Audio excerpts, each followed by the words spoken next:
Bismillah. Assalamualaikum warahmatullahi wabarakatuh. Alhamdulillahirrabbilalamin. Wassalatu wassalamu ala asyrafil anbiya'i wal mursalin wa ala alihi wa ashabihi rasulillahi ajma'in. Asyhadu an la ilaha illallah wahdahu la syarikalah wa asyhadu anna Muhammadan abduhu wa rasuluh la nabiyya ba'dah, amma ba'd. 91,1 FM Radio Rabbani, merajut ilmu dan peradaban, generasi Rabbani dan pemirsa KMTV dimanapun anda berada di kesempatan malam hari ini. Alhamdulillah kita bersyukur kepada Allah Subhanahu wa Ta'ala. Kemudian salawat dan salam kepada Nabi Muhammad sallallahu alaihi wasallam. Kita juga bermohon salawat ini tersampaikan selalu hendaknya kepada seluruh keluarga beliau, kepada para sahabat, kepada orang-orang yang senantiasa tentunya istiqomah menjaga dan menjalankan ajaran serta sunnah-sunnah beliau hingga hari kiamat kelak. Taib generasi Rabbani dan pemirsa KMTV, kita kembali di program Pondasi Podcast Dakwah Islami. Spesial untuk malam hari ini merupakan episode ke-27, sepertinya episode terakhir menjelang Ramadan 1443 Hijriah. Nanti mungkin ba'da Syawal atau setelah Syawal nanti kita akan balik lagi di Pondasi edisi berikutnya. Baik, untuk malam hari ini kita sudah bersama guru kita Ustaz Dr. Helmi Basri LCMA Hafizahullah Ta'ala, dan kita akan membahas sebuah tema yang notabene-nya sangat penting dan sangat urgent. Bahkan ini sudah di level stadium 3 atau stadium 4 untuk Indonesia. Itu kita akan bicara data atau bicara darurat tauhid untuk malam hari ini. Seperti apa dan bagaimana nanti kita akan berbincang bersama guru kita selama lebih kurang 1 jam ke depan, insya Allah nanti kita akan bahas. Dan kita sapa dulu beliau yang sudah hadir untuk kesempatan malam hari ini.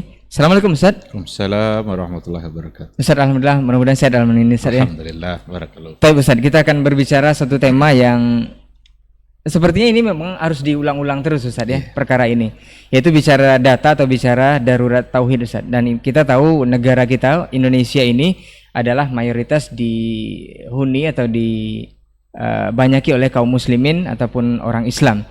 Dan perkara tauhid adalah perkara yang sangat penting sekali bagi seorang muslim. Mungkin kita tidak akan bicara definisi tauhid atau seperti apa dan bagaimananya. Nanti mungkin bisa antum ulas juga sedikit Ustaz mengenai perkara tauhid ini. Tapi yang paling penting di sini kita akan bicara data dulu Ustaz, atau darurat tauhid. Yang pertama, negeri kita tercinta sedang dialami atau dilanda oleh hal yang baru-baru ini viral di berbagai platform media sosial. Kalau kita lihat di media sosial kita, warawiri berita ini, yaitu mengenai pawang hujan Ustaz. Ini sudah viral sekali. Bahkan hal ini terjadi beberapa waktu yang lalu, beberapa pekan yang lalu di sebuah event internasional lah untuk balap motor MotoGP di Stadion Mandalika, kalau tidak salah Nusa Tenggara Barat. Ini ada pawang hujan yang notabene-nya katanya bisa menghentikan hujan Ustaz, untuk berjalan lancarnya event tersebut. Ini bagaimana ini Ustaz? Perkara ini apakah di Islam dibicarakan mengenai hujan ini? Apakah memang ada pawang hujan di zaman Rasul atau seperti apa Ustaz? Nah, fadhal. Bismillahirrahmanirrahim. Alhamdulillah. Wassalatu wassalamu ala Rasulillah wa ala alihi wa sahbihi wa mawala. Ikhwati fillah, para pendengar, para pemirsa yang dimuliakan Allah dimanapun berada. Alhamdulillah, kita bersyukur pada Allah Subhanahu wa Ta'ala. Pada malam hari ini kita kembali dimudahkannya untuk belajar, untuk berbagi seputar yang perkara yang memang sangat asasi dalam kehidupan kita, yaitu perkara tauhid. Rasulullah Sallallahu Alaihi Wasallam itu datang pertama sekali memang untuk membereskan masalah tauhid, agar hamba Allah itu murni dalam menyembah, murni dalam mengabdi, dan murni dalam mentaati yang hanya Allah Subhanahu wa Ta'ala. Dan itu menggambarkan betapa pentingnya masalah tauhid. Dan tauhid itu adalah pondasi. Pondasi tentu saja sesuatu yang sangat menentukan dalam kehidupan kita. Asas dia. Kalau ibarat membangun sebuah rumah, seandainya rumah itu dibangun di atas pondasi yang rapuh, itu hanya menunggu kehancuran saja. Seindah apapun bangunannya, tapi kalau seandainya pondasinya bermasalah, maka dia akan roboh dalam waktu yang dekat. Ibarat pohon, ada akarnya. Yang akar itulah nanti yang akan menentukan hidup tidaknya pohon itu. Dari situlah disuplai nutrisi makanan yang diperlukan oleh pohon. Maka tauhid itu atau akidah itu ibaratnya adalah pondasi dalam beragama.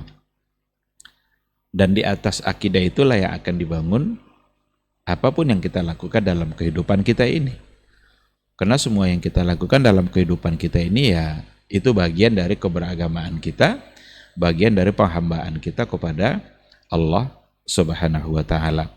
Oleh karena itu kita mengajak semua umat Islam, kita awali dari kita sendiri, dari yang terdekat dengan kita, lalu masyarakat secara luas, agar benar-benar memperhatikan persoalan akidah, persoalan tauhid, agar tidak terjebak kepada hal-hal yang ternyata di situ salah dalam pandangan Islam, yang ternyata di situ ada kesyirikan. Karena pada saat kita sekarang ini memang harus lebih dikuatkan lagi, harus lebih ditekankan lagi persoalan tauhid. Karena ada semacam pendangkalan makna tauhid. Pendangkalan terhadap apa itu syirik. Ada hal-hal yang sudah nyata-nyata syirik, tapi karena ada pendangkalan tadi, itu dianggap sebagai sesuatu yang biasa-biasa saja. Bahkan dianggap sesuatu yang malah harus seperti itu dan dipertontonkan. Salah satunya ya yang dipertanyakan tadi itu. Ketika ada pawang hujan, orang yang ngaku-ngaku dia adalah sebagai pemegang remote hujan, yang katanya ada AC besar di langit sana. Nggak tahu kapan diservisnya AC itu. Kalau seandainya, kalau kita punya AC kan sekali-sekali diservis gitu kan, itu kapan diservisnya itu dan siapa yang akan menyervisnya? Dan kok ada orang yang percaya gitu. Setelah saya coba amati, ternyata ada penyebab itu. Kenapa begitu mudah orang bisa percaya dengan hal-hal yang seperti itu? Karena mereka menolak pembagian tauhid rububiyah.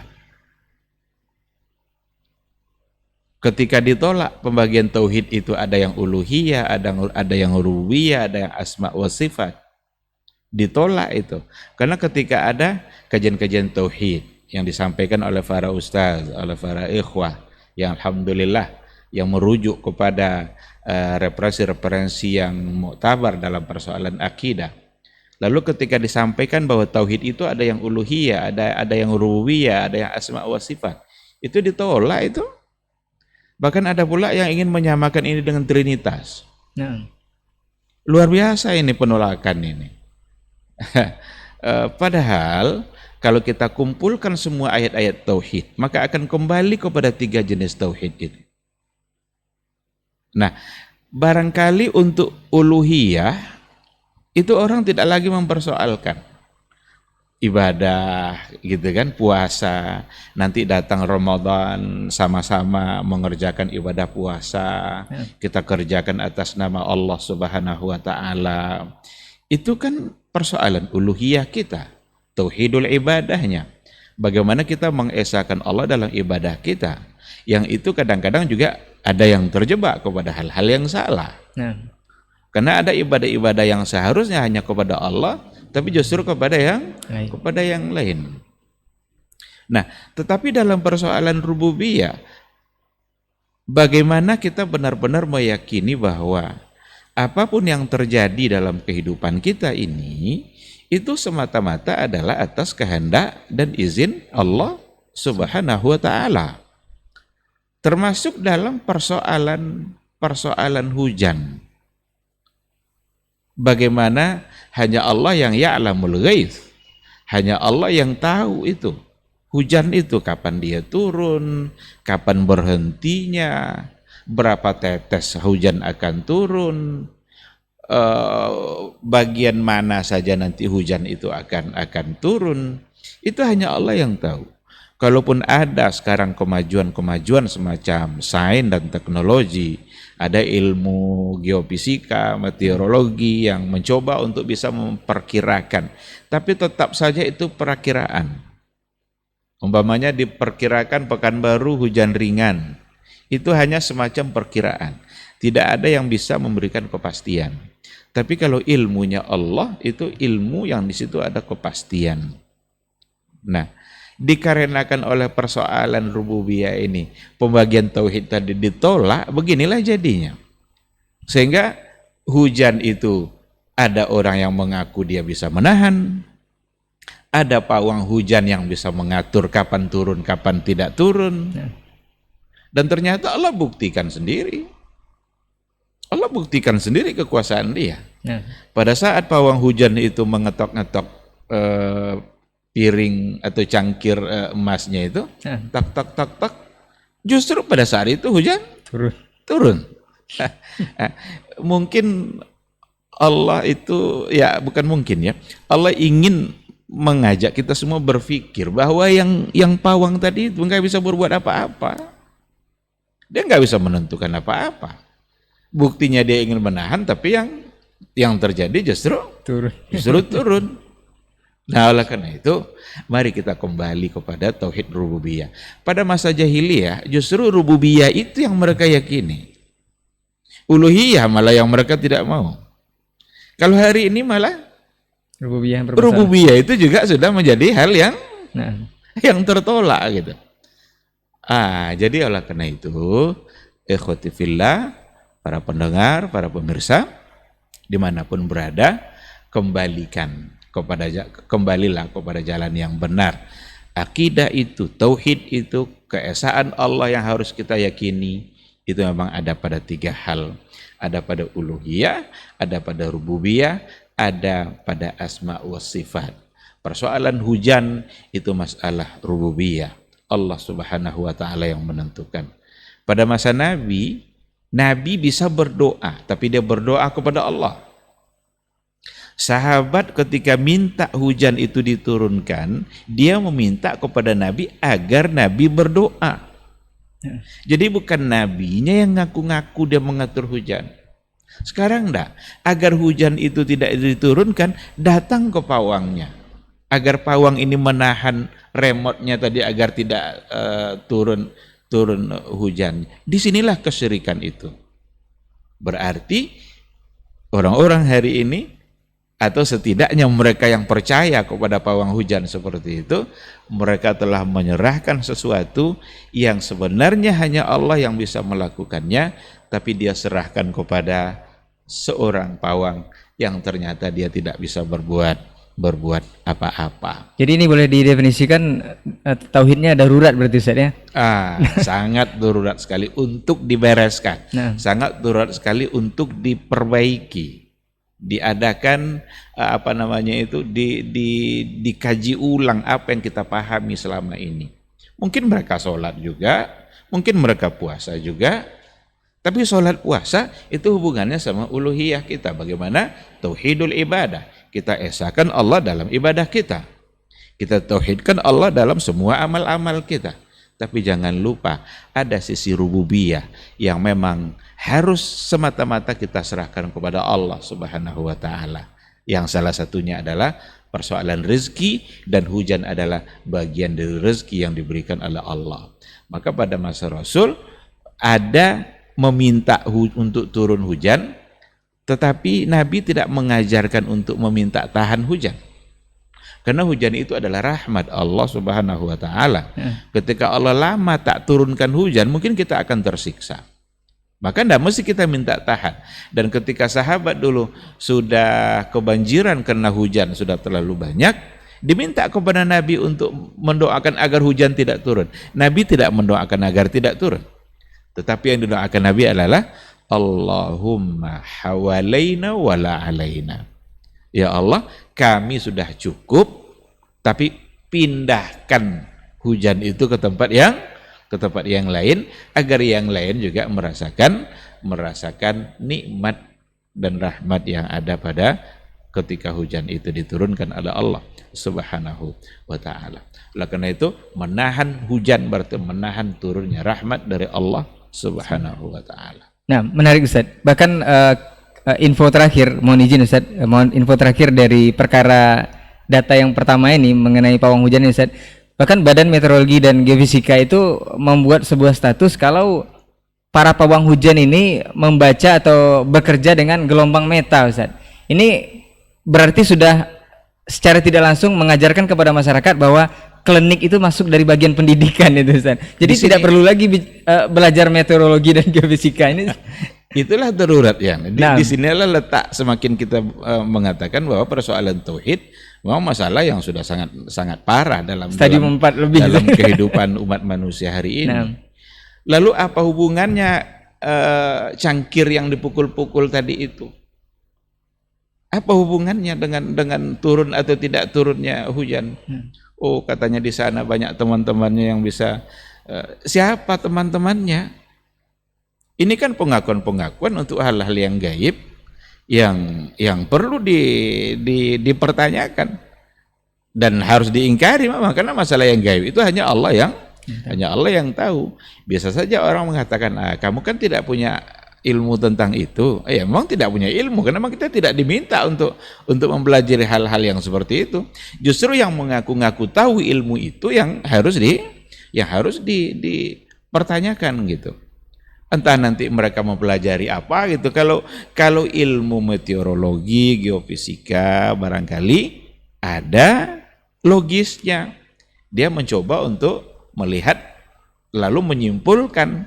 Lalu datanglah perakiraan-perakiraan kan, Dan sifatnya hanya perakiraan saja. Yang itu pun sifatnya hanya perakiraan gitu. Nggak ada orang ahli meteorologi itu yang memastikan akan turun hujan itu. Perakiraan, bukan sebuah kepastian. Kalaupun memang hujan itu turun, mereka hanya tahu sebatas turunnya saja. Enggak tahu mereka mana batas wilayah yang hujan di situ diturunkan. Kemudian berapa lama hujan itu akan diturunkan. Kalau ilmu Allah itu ilmu Allah yang muhitun bikulli syai, yang meliputi segala sesuatu. Bahkan berapa tetes hujan itu akan diturunkan, itu Allah sudah mengetahuinya. Ada dalam ilmunya Allah Subhanahu wa ta'ala. Nah, jadi memang perkara hujan ini sebenarnya rahmat Ustaz ya. Makanya kita dianjurkan berdoa ketika hujan turun Ustaz ya. Allahumma sayyiban nafi'an. Kita ke bicara data atau darurat tauhid berikutnya Ustaz. Ini sebelum Mandalika ini Ustaz, sebelum pawang hujan ini, yaitu permasalahan IKN Ustaz, atau ibu kota negara yang baru. Itu ada katanya beberapa satu ritual yang diadakan oleh kepala negara kita, Bapak Presiden yang terhormat Bapak Jokowi, itu mengumpulkan beberapa orang, seluruh kepala daerah dari Indonesia untuk membawa tanah dan air disatukan dalam sebuah kendi yang disimbolkan itu adalah penyatuan tanah air Indonesia, yang diharapkan sebuah kemakmuran dari negeri ini. Sebenarnya bicara kemakmuran ini, apakah Islam juga mengajarkan atau menuntun kita, atau memang seperti itu yang diharapkan? Islam sebuah agama yang memang akan memberikan kesejahteraan dan kemakmuran yang sebenarnya. Islam. Konsep Islam yang diturunkan oleh Allah Subhanahu wa ta'ala. Itu dan hanya itulah konsep yang akan benar-benar memberikan kehidupan yang bahagia, makmur, sejahtera. Bukankah itu yang kita inginkan? Ketika Islam yang berkuasa dulu, itu 2/3 bumi Allah ini sejahtera, dikuasai oleh mereka. Bahkan kesejahteraan dirasakan juga oleh mereka yang tidak muslim. Oleh karena itu, kalau ingin mendapatkan kemakmuran, kesejahteraan dalam kehidupan, ya tidak ada cara lain kecuali kembali kepada konsep yang diajarkan oleh Islam. Islam tidak melarang kita untuk membangun dunia.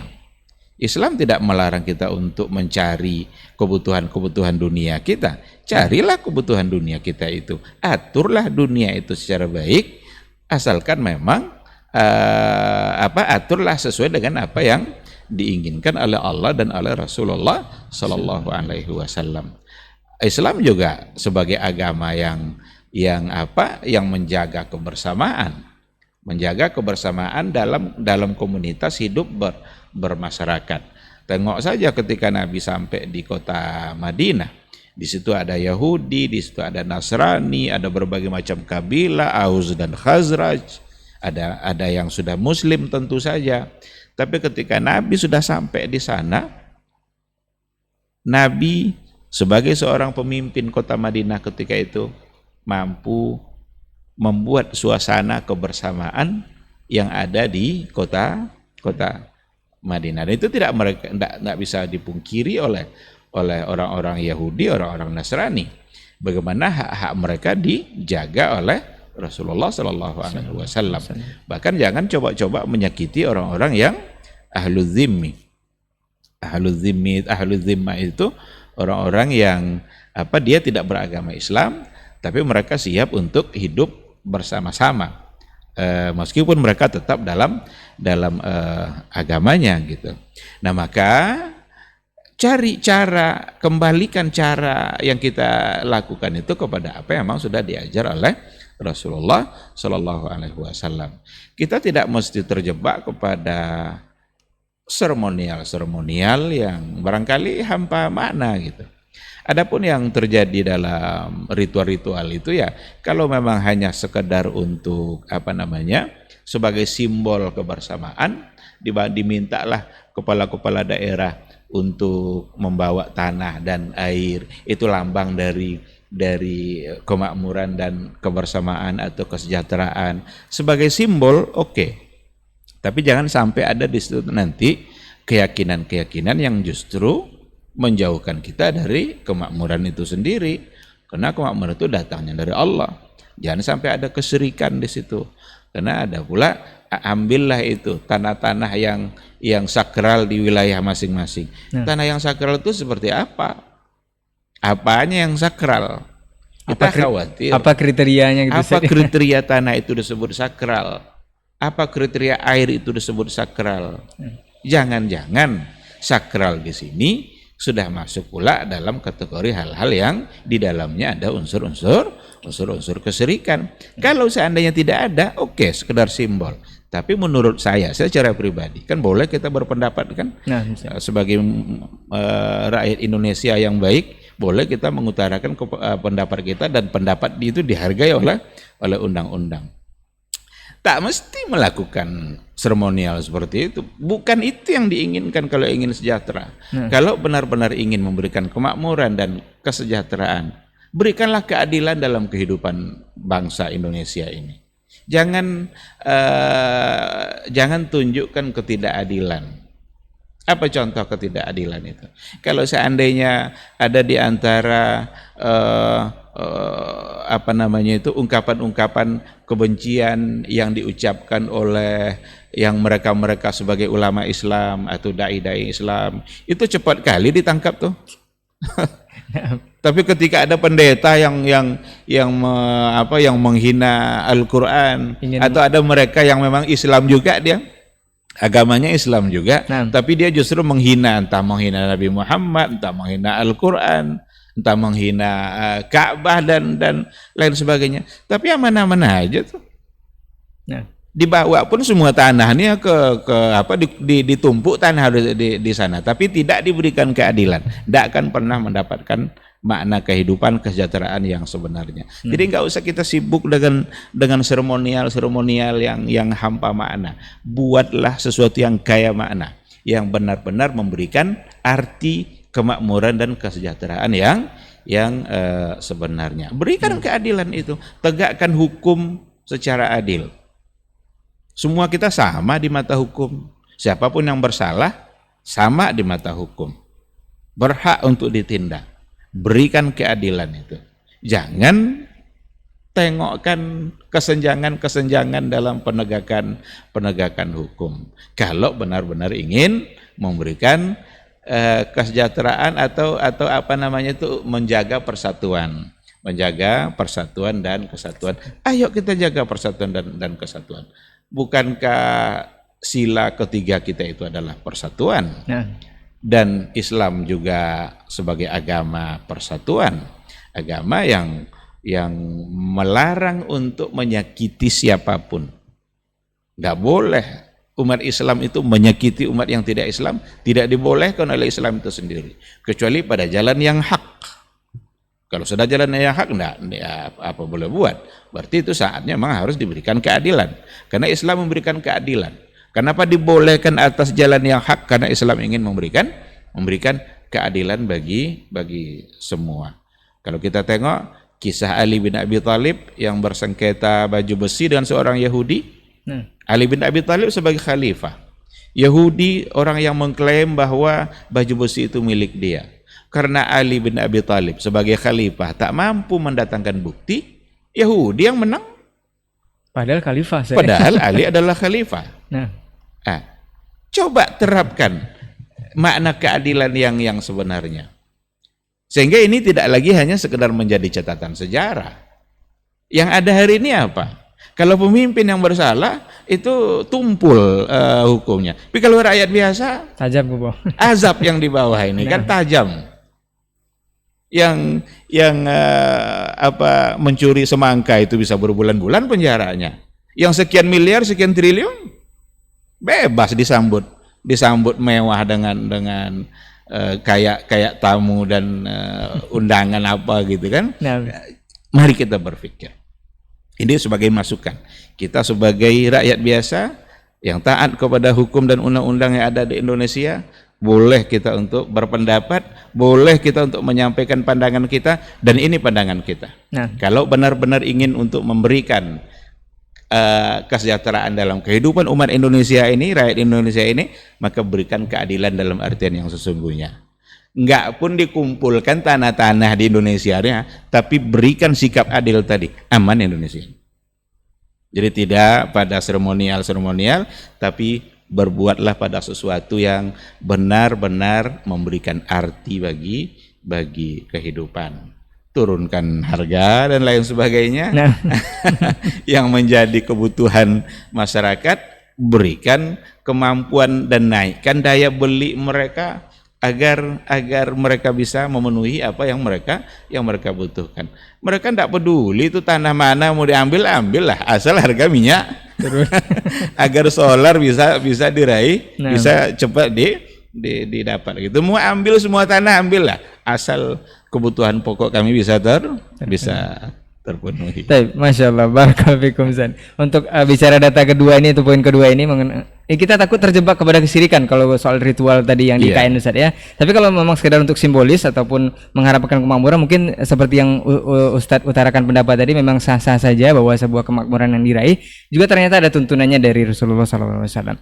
Kita ke poin berikutnya Ustadz. Ini kalau dulu kita tahu bahwa seseorang yang mengetahui perkara gaib itu adalah dukun Ustadz. Jadi dukun itu dulu penampilannya berbaju hitam mungkin, atau di tempat-tempat yang gelap. Seperti itu dulu kita mengidentikannya seperti itu, dan di tempat-tempat yang kurang rapi atau kurang bersih. Kalau sekarang dukun bikin konten Ustaz, di YouTube ataupun di Instagram. Jadi ini yang perlu dikhawatirkan, karena baru-baru ini viral juga seorang YouTuber yang mengaku mengetahui perkara yang gaib, bahkan itu membuat konten dengan yang berbau kemistikan Ustaz. Memakan raja jin, kemudian memakan hantu-hantu yang ada diyakini di Indonesia sudah dimakan semua. Bahkan itu beliau beralasan bahwa dahulu Rasul pun ketika sebelum menerima wahyu itu juga pergi ke dukun Ustaz. Seperti yang dikisahkan ketika Khadijah membawa Rasul ke Waraqah bin Naufal. Itu katanya mengetahui perkara gaib dari sana, karena Rasul takut dengan wujud Jibril di Gua Hira. Ini seperti apa korelasinya Ustaz? Ini perlu stadium 4 juga sepertinya Ustaz. Kalau dulu yang identik dengan sebutan dukun itu kan pakai baju hitam ya, kepala diikat-ikat, di depannya ada asap-asap gitu kan. Di sekelilingnya nanti ada boneka-boneka apa gitu. Sekarang dukun berdasi dia. Dukun pakai jas dia sekarang, datangnya pakai mobil kan. Tapi cara kerjanya bisa sama. Yang penting bukan zahirnya, kita tidak melihat zahirnya, tapi cara kerja apa yang mereka lakukan. Man ata arrafan, barang siapa yang mendatangi arraf. Arraf itu orang-orang yang para tukang tenung, para dukun yang mengaku-ngaku mengetahui apa yang akan terjadi. Fakat asyrak, sungguh dia telah berbuat syirik. Berarti dia telah melakukan perbuatan syirik. Bahkan dalam hadis juga dikatakan tidak diterima sholatnya selama 40 hari gitu. Nah. Maka jangan lakukan itu, walaupun penampilannya sudah keren. Penampilan keren itu tidak merubah substansi dan tidak merubah hukum, karena apa yang dilakukannya adalah sesuatu yang sama. Karena nanti diramalnya, oh kamu karena lahirnya hari ini, maka pekerjaan yang cocok kamu jangan cari pekerjaan yang dekat-dekat dengan air. Kamu harus kerja di bagian-bagian darat saja. Dia berdasar itu. Berarti dia meramal sesuatu yang gaib. Yang memang gaib itu hanya Allah yang tahu. Ada yang lain tahu, curian-curian informasi dari jin, berarti orang-orang yang mengaku tahu, berarti dia bekerja sama dengan jin. Nah, maka itu menjadi perbuatan yang menyimpang. Lalu dicoba cari pembenaran. Di sinilah pembenaran-pembenaran yang mereka kadang datang dari umat Islam juga itu. Nah. Yang ngaku-ngaku seperti itu. Cuma entah keuntungan apa yang dia dapat dengan mengucapkan itu. Seorang tokoh juga. Seorang tokoh juga. Karena zaman sekarang ini ngomong gitu enggak ada yang gratis. Kalau mau cepat kaya ngomonglah yang aneh-aneh. Sekarang cepat kaya. Enggak ada yang gratis. Entah keuntungan apa yang dia dapat. Lalu dibuatkan cerita-cerita, oh ternyata Nabi juga pernah mendatangi dukun. Ini sebenarnya dia sedang menghina ahlul kitab. Ini orang ahlul kitab harus tersembunyi, harus tersinggung dengan ungkapannya itu. Kenapa? Karena Waraqah ibn Naufal itu orang yang paling mengerti dengan kitab Ibrani, bahasa Ibrani, kitab Injil dia yang paling mengerti. Pada saat itu dia tokohnya, Waraqah ibn Naufal. Sekarang dianggap sebagai seorang dukun. Bukankah dia sedang menghina seorang tokoh yang diagung-agungkan? Bahkan itu pun terjadi sebelum ada hal-hal, kalaulah seandainya, ini kan kalaupun seandainya dianggap itu sebagai seorang dukun, tapi itu kan baru langkah awal untuk pengangkatan Rasul menjadi Nabi Muhammad menjadi Rasul Sallallahu Alaihi Wasallam. Tapi tuduhan itu tidak betul gitu. Dia adalah paman ya dari istrinya Rasulullah yang bernama Khadijah. Karena Khadijah tahu ini akan bisa menjadi solusi, barangkali nanti akan dapat informasi dari Waraqah, karena Waraqah mengerti dengan apa yang terjadi pada nabi-nabi yang sebelumnya. Dan benar, ketika sampai pada Waraqah, zaka namus, yang datang kepada kamu itu adalah namus. Namus itu Jibril yang dulu juga pernah diutus kepada Nabi Musa. Itu sesuai keterangan yang ada di Injil yang sudah dipahami. Sesuai dengan keterangan yang ada di Injil. Maka dia itu bukan dukun peramal. Nah, dia tidak sedang meramal. Dia sedang memahami apa yang ada dalam kitab Injil ketika itu, karena dia mengerti. Dan karena ada kesamaan-kesamaan, disimpulkanlah bahwa yang datang itu sama dengan yang datang kepada Nabi Musa. Berarti kamu juga akan menjadi, dan ternyata betul ayat Iqra diturunkan itu deklarasi pengangkatan yang namanya Muhammad sallallahu alaihi wasallam sebagai nabi dan sekaligus sebagai rasul. Jadi enggak usahlah dibuat bermacam-macam tuduhan-tuduhan. Jangan dikelabui masyarakat ini. Jangan dibodoh-bodohin terus masyarakat ini. Sampai kapan kita akan melakukan hal-hal itu? Karena orang sudah banyak yang punya ilmu, orang sudah banyak yang berpengetahuan. Ketika ada satu kata yang kita ucapkan yang ternyata itu salah, satu kata yang kita ucapkan itu akan dibantah nanti oleh ribuan orang yang mengerti. Apakah dia menganggap hanya dia aja yang paham sejarah? Apakah orang lain tidak ada yang paham tentang masalah itu selain dia? Enggak usah dibolak-balik apa yang ada dalam agama ini. Ketahuilah bahwa kita ini hidup dan nanti akan ada pertanggungjawaban dalam kehidupan di akhirat kita nanti.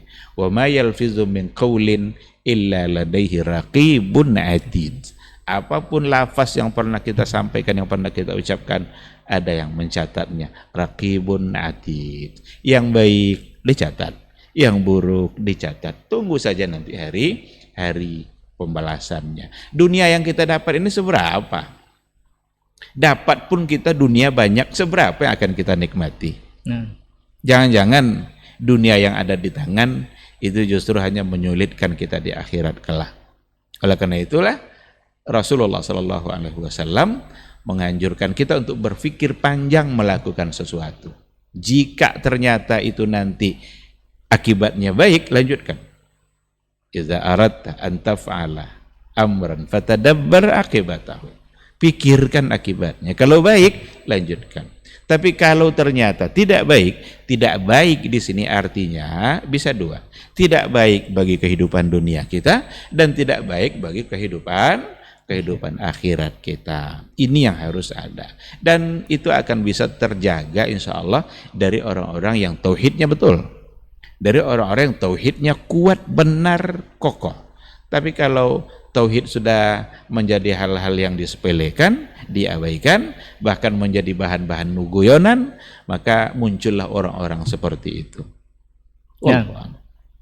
Jadi mudah-mudahan untuk antum yang lagi simak semakin seru perbincangan kita. Mudah-mudahan sebenarnya barangkali tidak semua perkara data atau darurat tauhid yang akan kita bahas, cuman ada beberapa yang akan kita lanjutkan selama lebih kurang 1 jam ke depan ini. Kita berbicara berikutnya, Ustaz, poin berikutnya mengenai darurat tauhid untuk negeri kita tercinta ini juga datang dari para yang kita anggap mengerti dengan perkara-perkara agama ini, Ustaz. Bahkan tokoh-tokoh sentral mungkin yang sudah warawiri di media sosial. Kalau sekarang memang zamannya media sosial, banyak kita lihat dengan penyampaian-penyampaian yang ternyata berbeda dengan yang kita pahami sejak kecil atau sedari dulu, yaitu bahwa setelah kita punya nama saat ini, Ustaz, ternyata kita memiliki nama ruh, Ustaz. Jadi ruh kita ini, perkara gaib ini punya nama dan itu bisa dipesan atau dibeli, Ustaz.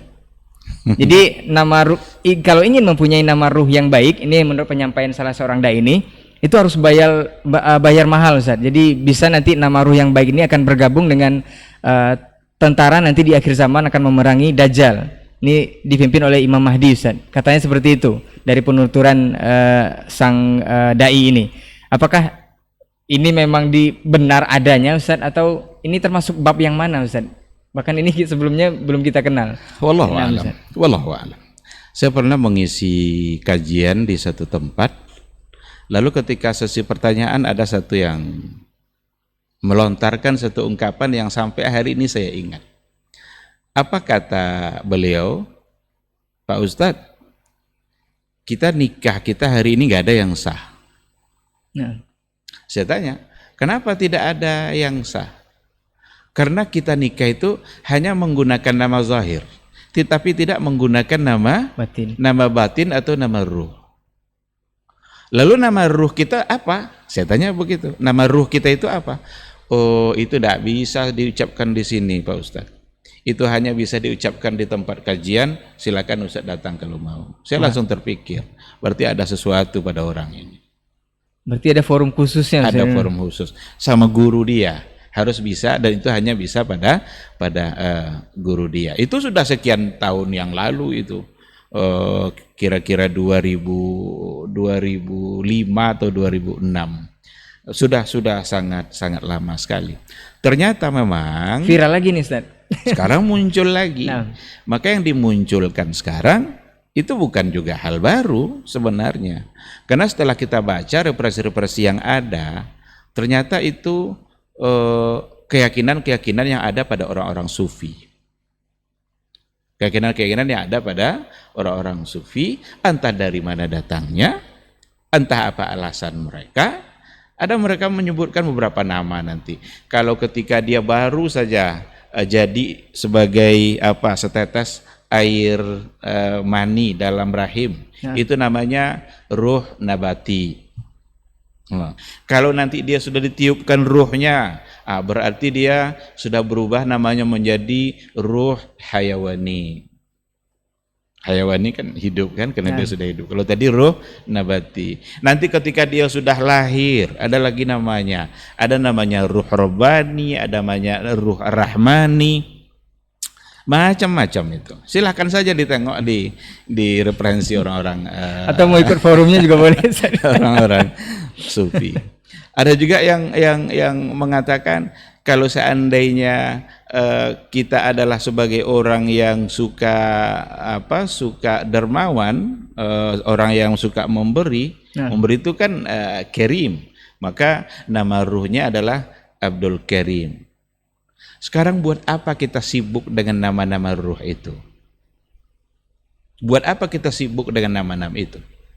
Apa kita mau dipanggil itu? Karena nama biasanya adalah untuk dipanggil. Kenapa kita tidak sibuk dengan menyibukkan diri untuk berbuat berbagai macam bentuk kebaikan? Kalau ternyata nanti nama ruh kita itu, ya udah, alhamdulillah. Sibuklah dengan sholat, sibuklah dengan bersedekah, sibuklah dengan menjadi orang yang pemaaf, sibuklah menjadi orang yang penyayang agar nama ruhnya nanti Abdurrahim, Abdurrahman. Nggak mesti kita sibuk-sibukkan. Dan siapa yang menyuruh kita mencari nama ruh kita itu? Dan siapa juga yang bisa memastikan kalau itu nama ruh kita? Sekarang kita bayar umpamanya, saya nggak tahu juga itu berapa bayarnya itu. Kita bayar, lalu dapat kita nama ruh itu. Pertama pertanyaannya, siapa yang memastikan bahwa itu nama ruh kita? Siapa yang bisa memastikan itu? Karena ruh itu masalah gaib. Yas'alunaka 'anir ruh.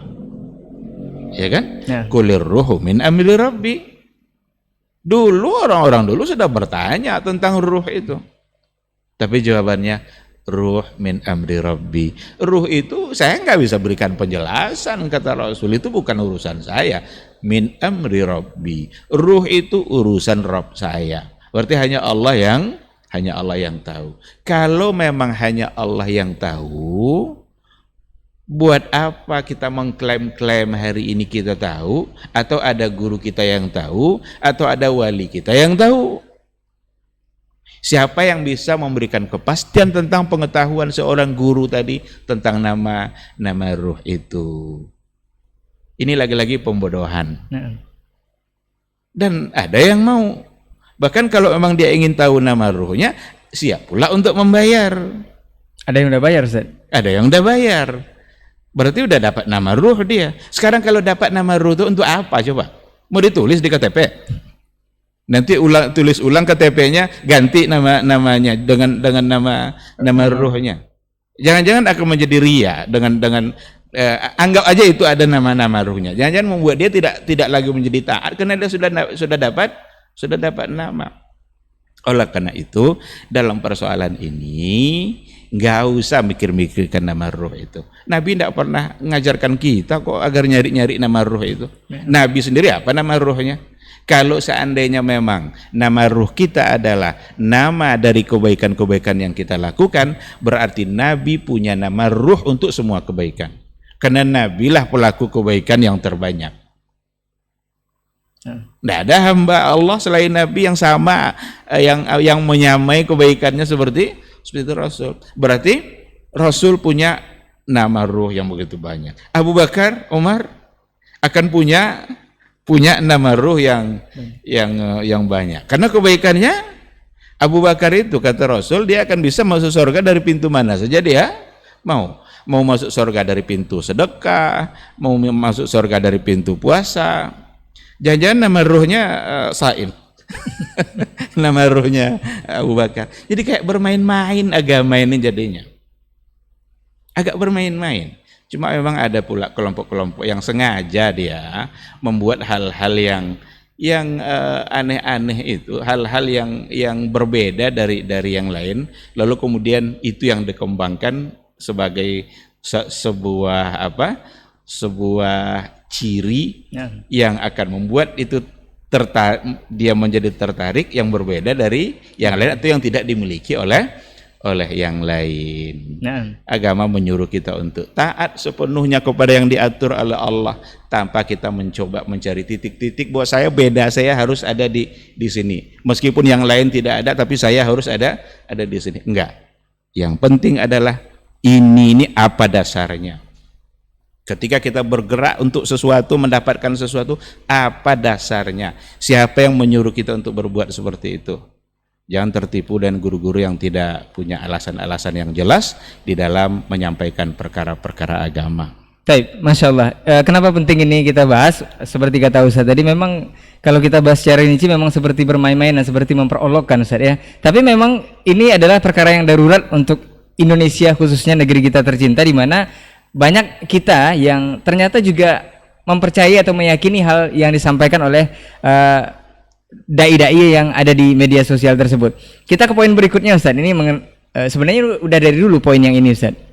Ini perkara Nabi Khidir alaihissalam yang katanya memang masih hidup sampai sekarang dan itu masih aktif mengajar para wali-wali Allah, entah dengan risalah yang seperti apa yang diajarkan, itu masih diyakini oleh sebagian orang-orang yang mendengar perkataan dai ini. Dan juga poin berikutnya adalah perkara foto atau gambar orang soleh yang diyakini memang menjadi sebuah kalau dipajang di tempat tertentu, misalnya tempat dagangan atau usaha, itu akan diyakini bahwa dagangannya akan laris. Ini terkenal sekali kalau di Sumatera Barat, itu ada namanya foto Tuanku Saleh, Ustaz. Jadi itu di rumah makan itu selalu dipajang, berharap jika foto itu ada, itu biasanya penjualan meningkat, Ustaz. Nah, keyakinan seperti ini tentu darurat sekali untuk perkara tauhid, Ustaz. Ini mohon penjelasannya, Ustaz. Ya, baik. Yang pertama tadi persoalan Nabi Khidir. Nah, itu memang kalau kita coba lihat bagaimana pandangan para ulama dalam persoalan itu, memang ada perbedaan. Bahkan wallahu alam katanya Imam Suyuti termasuk yang mengatakan bahwa Nabi Khidir masih hidup. Ada pula yang mengatakan dia hidup tapi hidup yang tidak tidak muqayyad gitu, tidak terikat dengan ketentuan tempat dan waktu, sehingga dia bisa berada di mana yang dia inginkan, dan dia bisa berada kapan dia mau. Ini lebih tidak bisa diterima lagi ini. Kalau Imam Suyuti dan juga katanya Imam Nawawi, wallahu alam, saya tidak tengok langsung dari buku referensinya, tapi ada catatan-catatan ringan yang pernah saya baca. Katanya dia memang cenderung mengatakan masih hidup. Itu saja itu ditolak oleh kebanyakan para ulama, apalagi hidup yang ghairu muqayyad yang tadi itu, yang tidak terikat oleh ketentuan tadi itu. Jadi dia mau berada di mana ya bisa. Dia mau berada di Jakarta, nanti tiba-tiba Nabi Khidir sampai di Jakarta. Ini akan menjadi tidak logis lagi kalau dibawa kepada kehidupan duniawi yang dialami oleh orang. Yang paling tepat dalam persoalan ini, dan itu yang saya yakini, itu apa yang dikatakan oleh Ibnul Qayyim al-Jauziyah diantaranya, mengatakan bahwa hadis-hadis yang terkait dengan Nabi Khidir lalu yang mengatakan dia masih hidup, itu palsu. Imam Bukhari juga termasuk yang mengatakan dia sudah tidak ada lagi. Dan itu berdasarkan kepada hadis Rasulullah SAW dan juga kepada ayat. Karena bahwa sesungguhnya ayat mengatakan, hadis juga bahwa nanti 100 tahun setelah saya itu semua yang hidup ketika itu akan mati gitu kan. Berarti sudah tidak ada lagi. Ada juga ungkapan Nabi ketika di perang Badar itu juga salah satu dari alasan oleh sebagian untuk menolak keyakinan bahwa dia masih hidup. Kan Nabi bilang begini, ketika terjadi perang Badar itu kan Nabi khusyuk sekali berdoa sampai jatuh surbannya, dinaikkan lagi oleh Abu Bakar. Itu ada kata-kata Nabi begini, kalaulah ya Allah pasukan ini tidak mendapatkan kemenangan, seandainya mereka kalah, maka lan tu'bad fil ardi abadan. Kamu berarti tidak akan ada yang menyembahnya lagi. Itu menggambarkan bahwa Nabi Khidir sudah, karena kalau seandainya pasukan itu ternyata kalah dan Nabi Khidir masih ada, berarti Nabi Khidir masih menyembah Allah. Itu diistimbatkan seperti itu gitu, diambil kesimpulannya seperti itu. Lan tu'bad fil ardi abada. Lalu bagaimana dengan Nabi Isa? Nabi Isa di atas, dia tidak di bumi, karena Allah angkat Nabi Isa itu ke langit. Padahal Nabi tadi mengatakan lan tu'bada fil ardi abada, berarti kamu tidak lagi disembah, tidak lagi yang menyembah. Maka kalau kita kumpulkan pandangan para ulama-ulama yang lebih tepat dalam persoalan ini, wallahu alam, Nabi Khidir sudah wafat meskipun ada perbedaan pandangan seperti yang tadi.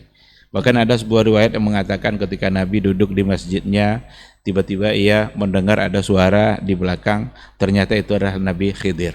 Itu juga sebagai hadis yang palsu. Itu hadis yang tidak bisa dipertanggungjawabkan dari segi keabsahan dari mana datangnya hadis itu. Nah, seandainya pun Nabi Khidir itu hidup,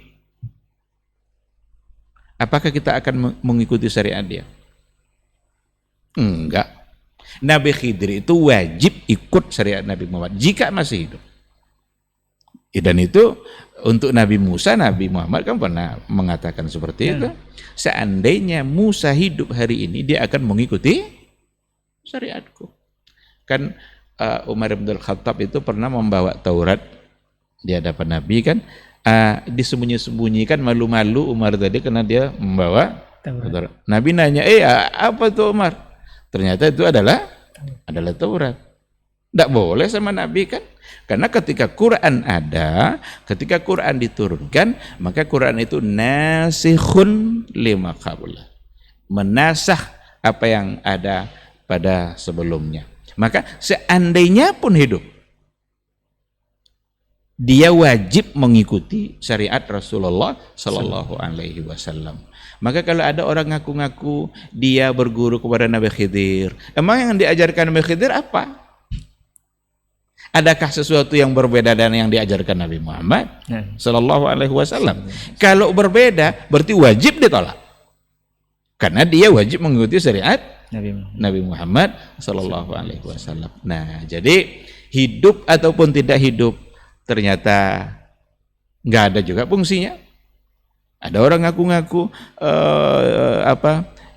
di majelisnya duduk di situ Nabi Khidir, atau dia sendiri yang duduk di majelis Nabi Khidir. Ini lagi-lagi banyak kelucuan yang kita temukan di kehidupan yang memang pantas kita mengatakan darurat.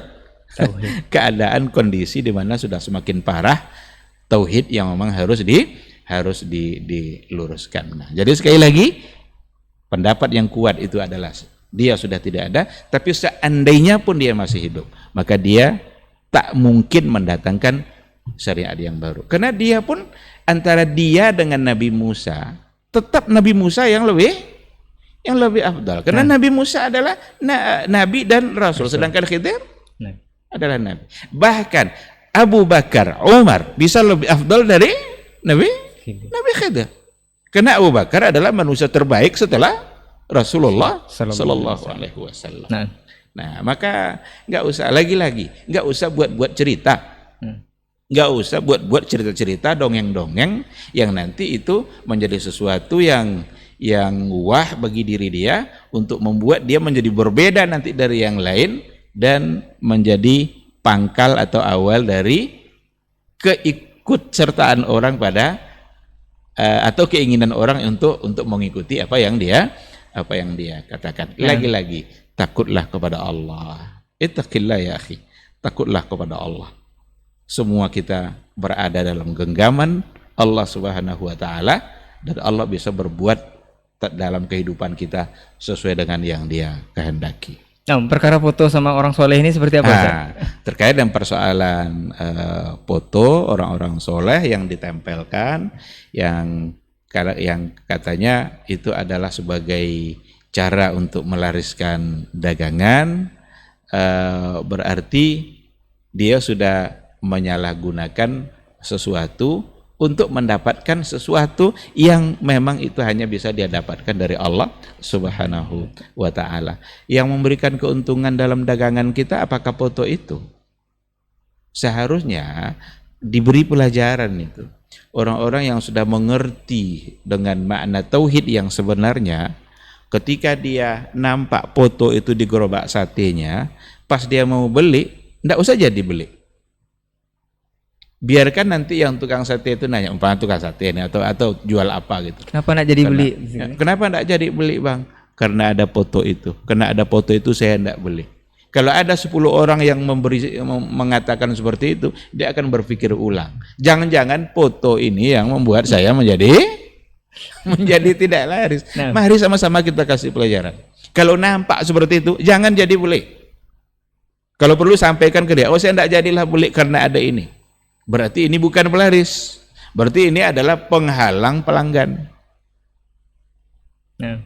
Cuma karena lagi-lagi darurat tauhid, karena masing-masing juga tidak mengerti dalam masalah ini, biasa-biasa saja. Nah, jadi perlu ada yang memberitahukan. Semacam apa namanya itu dianggap sebagai jimat, pelaris. Kalau sebuah kebanggaan atau penghormatan saja seperti apa, Ustaz? Mungkin menghormati orang soleh kemudian memajang fotonya, apakah dibolehkan atau mungkin alasan mereka hanya penghormatan saja atau? Ya, ada juga yang mengatakan seperti itu, tapi tak perlu juga itu dilakukan. Karena menghormati orang soleh tidak dengan memajang fotonya, yang khawatir nanti dianggap sebagai salah guna. Kesyirikan pada masa Nabi Nuh itu kan itu awalnya. Ada orang-orang soleh yang sudah meninggal, Ya'uq, Nasar, Suwaq, kan 5 orang soleh itu, orang-orang soleh semua itu. Pas mereka meninggal, agar semangat ibadah kita meningkat terus, kita buatkanlah patungnya katanya. Jadi setiap kali nampak patungnya, datang semangat ibadah. Generasi pertama masih bisa selamat. Generasi berikutnya sudah mulai salah paham. Generasi yang ketiga, patung itu yang disembahnya. Tidak lagi sekedar mengingat untuk memberikan semangat berbuat baik, tapi sudah merupakan ternyata itu yang mereka sembah. Kita khawatir kalau seandainya dipajang-pajang seperti itu sebagai penghormatan dan lain sebagainya, kekaguman dan lain sebagainya, khawatir nanti pada akhirnya itu akan salah guna. Orang-orang soleh yang sudah meninggal, kalau kita kagum padanya, doakan kebaikan-kebaikan untuk orang yang soleh itu. Doakan dia, doakan sebanyak-banyaknya. Nabi aja masih mengharapkan, bukan mengharap ya, tetapi akan memberikan satu kemuliaan kepada kita agar kita memperbanyak selawat dan salam untuk beliau. Bukankah selawat dan salam itu isinya adalah doa-doa kebaikan, ya kan? Nah, apalagi orang-orang soleh, jangan pula dikira nanti orang-orang soleh tidak punya dosa. Mungkin banyak dosanya, maka perlu kita minta ampunkan kepada Allah. Allah tutup itu dosa-dosa itu dan jangan diungkit-ungkit. Orang yang sudah meninggal itu jangan diungkit-ungkit kesalahannya. Allah sudah tutup, jangan-jangan Allah maafkan. Maka yang harus dilakukan mendoakan kebaikan untuk mereka, bukan malah memajang-majangkan foto yang kita khawatir nanti justru salah guna, yang bisa saja terjebak kepada perbuatan-perbuatan yang syirik. Nah, Masya Allah. Poin berikutnya ini Ustaz, apakah Ustaz mau jawab atau tidak? Ini juga ini tauhid darurat sekali Ustaz. Karena ada pendai juga yang mengatakan bahwa Tuhan ataupun Tuhannya Wahabi itu berwujud Ustaz. Jadi beliau mengatakan di salah satu kitabnya Wahabi itu ada yang mengatakan bahwa Tuhannya Wahabi itu tingginya kira-kira 30 meter dan lebarnya ke samping kira-kira 3,5 meter. Itu diperkirakan usianya sekitar 30-an Ustaz.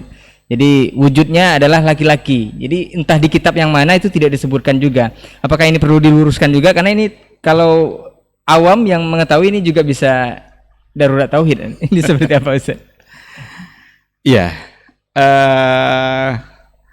Itu sebuah ungkapan yang perlu kita minta kepada dia, dari mana dia tahu itu, dari buku mana dia baca, dan Wahabi yang mana yang dia maksud. Karena Wahabi ada 2 nih Ustaz ya. Kan ya lagi-lagi seperti tadi gitu ya. Ada semacam keinginan untuk menyudutkan, mendiskreditkan, menyampaikan sesuatu tuduhan-tuduhan yang lagi-lagi saya ingin mengingatkan kita bersama, mengajak kita bersama berpikir ulanglah untuk menyampaikan sesuatu terkait dengan hal-hal yang seperti tadi itu. Kalau seandainya memang dikatakan seperti itu, di mana dia membaca, buku Wahabi yang mana yang dia baca, atau dai-dai Wahabi mana yang pernah dia dengar untuk menyampaikan seperti itu. Nah, Dan saya kira tidak perlu dijawab juga itu yang begitu-begitu itu. Jangan-jangan yang ngomong tuh sedang ngigau gitu. Jangan-jangan yang ngomong tuh sedang tidak sadar gitu dengan apa yang dia ucapkan. Sosok seperti laki-laki, berjenggot, kemudian umur kira-kira 30-an. Sedangkan akidah yang benar itu saja adalah tanpa ada tasbih, takyif, tamsil, kan tidak boleh. Tidak boleh menyerupakan Allah dengan makhluk manapun. Karena dia adalah Khaliq. Nggak boleh kita serupakan. Sekarang kalau dikatakan umur 30 tahun seperti seorang laki-laki yang berjenggot, berarti nyata-nyata sudah menyerupakan Allah dengan Khalik dan dengan makhluk, dan itu tertolak sama sekali karena keyakinan Ahlus Sunnah, ulama salaf yang dipimpin oleh Rasul dan para sahabatnya meyakini bahwa sesungguhnya Allah Subhanahu wa taala munazzah, itu sama sekali tidak bisa, dia adalah maha suci dan sama sekali tidak mungkin disamakan dengan makhluk. Maka apapun yang di situ ada penyerupaan dan penyamaan dari makhluk, maka itu akan menjadi tertolak. nah, Secara hakikat, kalaupun ada kesamaan, itu nanti pada sebutannya saja, bukan pada hakikatnya. Pada sebutan itu contohnya Allah pengasih, Allah penyayang, makhluk penyayang juga. Seorang ibu sangat menyayangi anaknya. Tapi sayangnya Allah jauh melebihi sayang seorang ibu kepada anaknya. Tapi sama-sama ada kata sayang. Maka sayang di situ itu sebutan. Dan sebutan itu hanya hanya pada sebutan saja. Hakikatnya Allah sempurna, tapi makhluk semuanya ada kekurangan dan keterbatasan. Allah hidup, Al-Quran yang bilang hayyun qayyum, manusia hidup juga, tapi hidup manusia penuh dengan keterbatasan. Hidupnya Allah semua di situ ada kesempurnaan. Bahkan hidupnya manusia bergantung kepada sesuatu yang maha hidup, yaitu Allah Subhanahu wa ta'ala. Nah, itu keyakinan Ahlus Sunnah, ulama salaf itu. Jadi bukan bukan menyerupakan seperti seorang laki-laki berjenggot. Tadi saya katakan, jangan-jangan yang ngomong tuh sedang ngigau atau sedang tidak sadar, kayak orang mabuk kan kadang tidak sadar dia kadang dengan yang dia ucapkan kan. Nah, maka tanyakan ke dia, mana referensi, dari mana dia dapat, atau kalau dia dengar dari siapa dia mendengarkan itu. Masya Allah. Barakallahu fikum Ustaz. Sudah hampir 30 menit kita berbincang mengenai bicara data atau darurat tauhid ini. Sebenarnya tidak mungkin kita himpun semuanya, perkara-perkara yang sudah menjadi data, bukan data saja, sudah menjadi fakta di lapangan, dan itu disaksikan oleh seluruh kaum muslimin yang ada di Indonesia. Khususnya kita bicara negeri kita tercinta. Mudah-mudahan apa yang sudah kita bahas ini itu menjadi nasihat buat antum semua, khususnya kita yang ada di sini, dan menjadi pembelajaran hendaknya dalam kehidupan. Mungkin terakhir Ustaz, nasihat Ustaz agar kita bisa membenahi perkara data ini atau darurat tauhid ini, sementara di kubu yang lain itu menyuruhkan berdakwah dengan hikmah, itu jangan memecah belah dengan saling, sepertinya yang kita ungkapkan tadi itu saling menyalahkan Ustaz, amalan orang lain, agar terwujud persatuan dan ukhuwah di antara kaum muslimin, sehingga kaum kufar itu tidak sanggup lagi menyerang kita karena kita sudah bersatu Ustaz. Itu poinnya. Ini seperti apa Ustaz? Iya, menyampaikan persoalan tauhid yang benar. Ketika ada kesyirikan lalu kita katakan syirik, ketika ada yang salah, bermasalah dalam akidah lalu kita sampaikan kesalahan dan permasalahannya apa, lalu yang benar adalah ini, itu sesungguhnya bukanlah untuk sebagai ajakan saling mencaci maki, itu yang ada justru adalah semangat untuk saling menasehati. Dan menasehati itu bagian dari agama kita. Kalaulah kita tidak lagi saling menasehati, merugi kita. Kan ayat kan? Wal 'asr innal insana lafi khusr. Semua kita merugi, manusia itu merugi semua. Siapa yang enggak? Illal ladzina amanu wa 'amilus shalihat. Jangan sampai pada dua titik ini sini saja. Iman, amal soleh. Lalu iman orang ini salah, kita biarkan saja. Amal soleh orang ini, amal dianggapnya soleh, ternyata tidak soleh, lalu kita biarkan. Anda lanjutkan ayat itu. Wa tawasau bil haqq wa tawasau bis sabr. Kenapa ada tawasau bil haqq, tawasau bis sabr? Adanya tawasau bil haqq karena akan ada orang-orang bermasalah dalam persoalan iman. Maka tawasau bil haqq. Kenapa ada tawasau bil haqq? Karena akan ada orang-orang bermasalah dalam amal soleh. Amal dianggapnya soleh, ternyata tidak soleh. Oleh karena itu, kalaulah kita tidak lagi saling menasehati, berhenti pada iman dan amal soleh sesuai dengan keinginan masing-masing, kita semua jadi merugi. Yang berbuat salah akan merugi, yang tidak menasehati juga akan bermasalah di sisi Allah Subhanahu wa taala, karena dia tidak menyampaikan. Nah, kenapa ada tawasau bis sabr? Karena tidak mudah untuk mengoreksi kesalahan itu, maka perlu kesabaran. Sabar kita. Mengatakan pawang hujan itu syirik saja, itu kita akan disalahkan orang. Maka perlu kesabaran. Kesabaran sampaikan terus dengan penuh kesabaran. Karena kita mengembalikan masalah kepada Quran dan hadis, Quran dan sunnah Rasulullah Sallallahu Alaihi Wasallam. Maka lihat sisi lain. Jangan dipandang dari sisi ketika kita ingin menyampaikan sesuatu yang di situ ternyata salah oleh Al-Quran, lalu dianggap memecah belah. Enggak. Buat apa kita bersatu dalam kemusyrikan? Nanti akan dianggap mengacau. Dulu Rasul juga dianggap seperti itu oleh orang-orang jahiliyah dulu. Ketika mulai Nabi mendakwahkan tauhid itu, mereka menuduh Rasul itu pembohong lah, gila lah, pengacau lah, macam-macam. Padahal mereka yang menggelari Al-Amin. Padahal mereka juga yang menggelari dengan kata Al-Amin. Nah, oleh karena itu, kalau ingin tidak ditabrak mobil, jangan tegak di tengah jalan. Jangan salahkan mobil menabrak ketika dia main-main di tengah jalan. Ketika tidak ingin tersinggung oleh dakwah tauhid kepada yang benar, jangan berbuat salah. Luruskan tauhid.